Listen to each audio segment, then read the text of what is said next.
Од ментална аритметика константи променливи па до максимални 100 поени за влез во суперфинале на Германската интернационална олимпијада, со очување на 3000 ученици од Европа, меѓу кои и неколкумина од земјава. Во мај заедно со останатите деца кои се квалификуваа за главниот настан во Франкфурт, Германија, Тео ќе ги брани боите на нашата земја, но и неговото макотрпно стекнато знаење.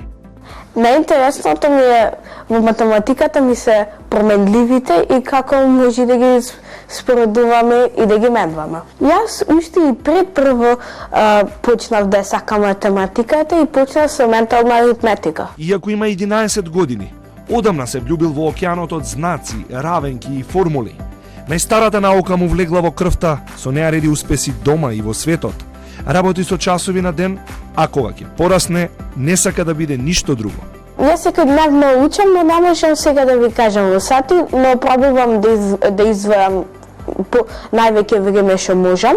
Ама не учам само со математички задачи, туку гледам и подкасти каде што математичари зборуваат на одредени теми. Сакам да бидам некој математичар јак. Темата за науката со која не плашеа како мали не се работи без талент, но не се ниту пак успева во неа без труд. Дали математичарите се поумни од останатите ученици?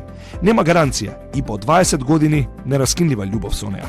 Јас мислам дека не постои област од информатиката која што во основа не се базира на некаква математика. Специфичен тип на радост која ќе решиш тешка задача која што на почеток не си знаел никако да и пристапиш воопшто. Од млад математички надпреварувач до постдипломец на Оксфорд, Филип Михов сега експерт во IT технологиите.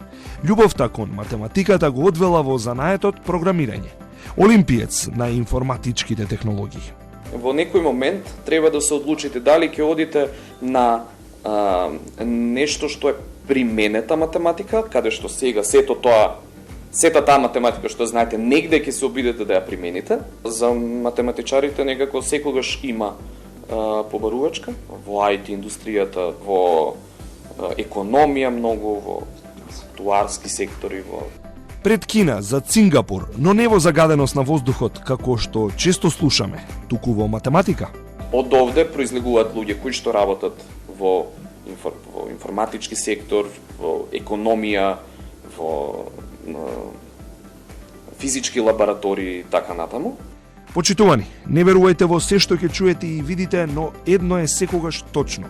2 + 2 се секогаш 4. И исто толку веродостојни се успесите на нашите млади математичари во светските борилишта на знаењето. Токму и двајцата се пример дека во нашето општество има позитивни примери кои инспирираат.